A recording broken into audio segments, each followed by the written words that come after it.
It wasn't just gold, but copper too.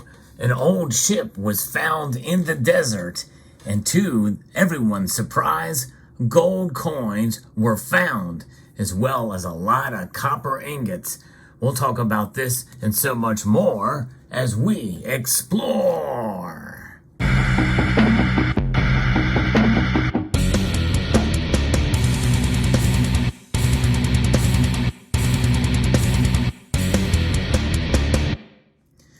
This is a story that has probably circulated a couple of times since its discovery, and it's unknown until about 2008 when its remains were discovered in the desert of Namibia.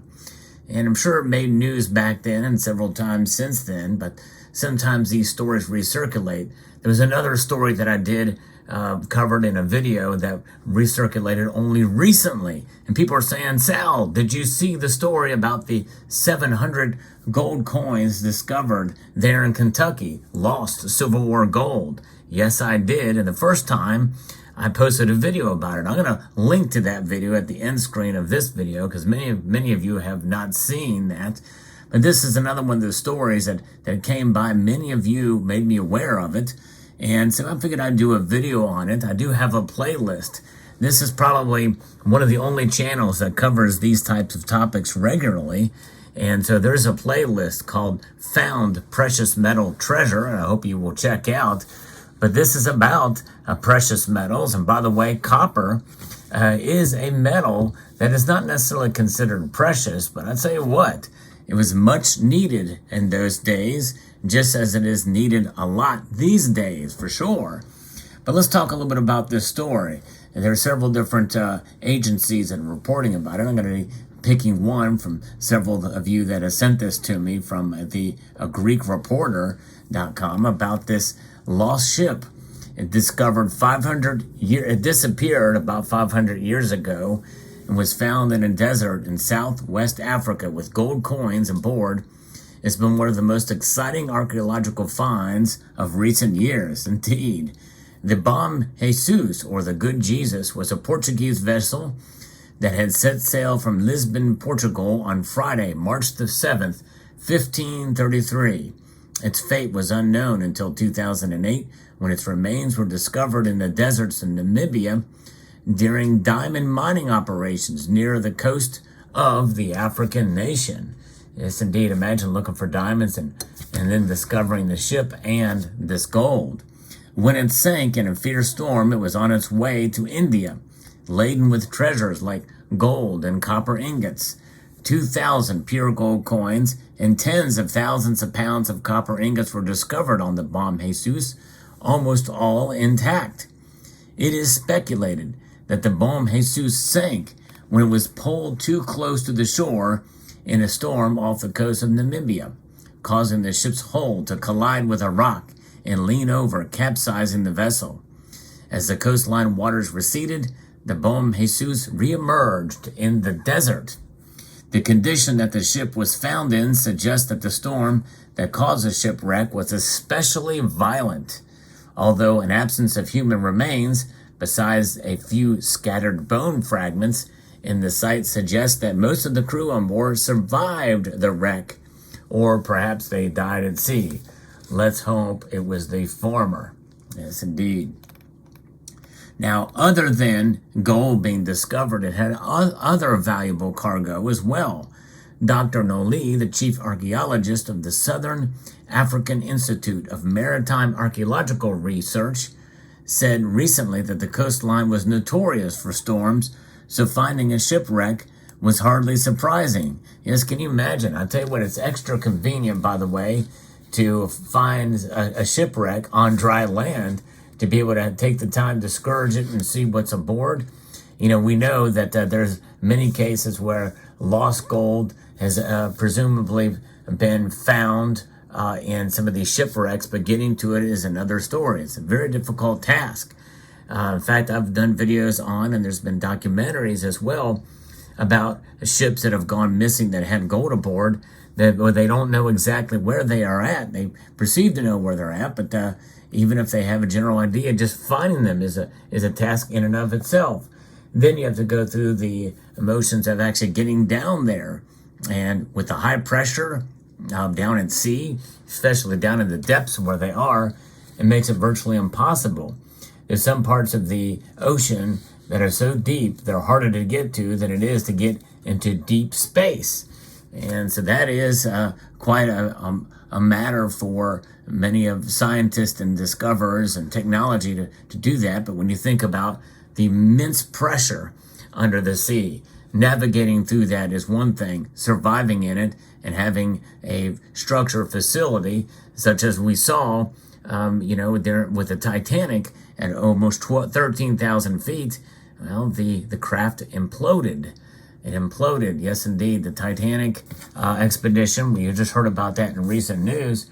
But you think about that, whereas, this massive pressure, I don't know how many pounds per square inch it is at 13,000 feet. But then you go out into space where it's about 4 atoms per square inch. A big difference. Not a lot of resistance there.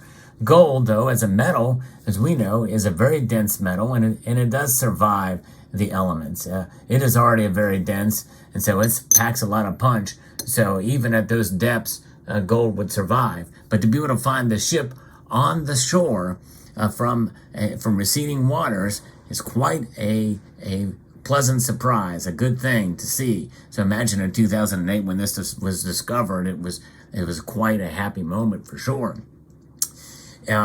So this is not surprising to find some of these shipwrecks on the coastline, in the desert even, in Western Africa. But it was a week into the excavation that a treasure chest laden with gold was found, with the coins indicating it had come from a Portuguese ship that had disappeared in 1533. It adds new meaning to the concept of the ship having been loaded with gold, Dr. Noli told Newscom Australia. Further investigation revealed the discovery of bronze bowls and long metal poles later found to be cannons. I find it fascinating that this stuff, is coming to light now. This story, where essentially the article was dated, mid-July 2023. But for all intents and purposes, this sounds like this was, well over, 10 years old. I mean, this is 2008. That's crazy. That's 13, 14 years old here. And what is the deal with this story recirculating again now? I mean, it's fascinating. I think it's a great thing, but this gold was found a week after it was discovered in 2008. Nonetheless, the other discovery, finding these bronze bowls and long metal poles that were later found to be cannons, they didn't say when those were discovered. Dr. Noli's team also found a musket, which he estimated to be at least 500 years old, and bits of metal which revealed a shipwreck was buried in the sand. It also found compasses, swords, astrological tools, cannons, and even a time capsule. Silver coins were also found. But can you imagine that? Finding silver coins as well in there in the mix? That's pretty neat. By the way, for those of you who took the time to stick around this far, I'm going to show you an example of what the gold coin could have looked like. This is a modern reproduction of what an ancient Spanish coin would have looked like, and during the time this was created, especially minted by I think a now defunct bullion company called Pirate Booty Bullion, and they sent this to me for review. Back then, this is a 90% gold piece, and actually it's sealed inside of this flip, and I didn't want to take it out, but that's pretty cool to see a 22 karat gold piece here. That I think this thing, well, let's see what the specifications say here. This is 27 grains. It looks like there. It is 91675, 22 karat gold, 23 millimeters in diameter, but 77 grains. I don't know what that counts to in ounces, but likely this thing is probably just over 1/10 of an ounce of gold there that you can see, 22 karat gold. But that is what an example of what one of these gold coins could have looked like that was discovered on that ship. Pretty remarkable, pretty neat indeed. While little is known about the history of the Bom Jesus itself, it is speculated that the ship was part of a class of naval vessels that were larger, more efficient, and and more durable than previous Portuguese and Spanish vessels in order to facilitate the longer distance expeditions carried out by Portuguese fleets during this time. Yes, indeed. To find gold buried in a desert from a ship that was shipwrecked at sea is quite a story indeed. So there you have it. Let me know what your thoughts are about this story and about finding copper and gold there. Fascinating. I would like to extend a multitude of gratitude to each and every one of you for taking the time to watch this video, and to encourage you to please rate, share, comment, and subscribe.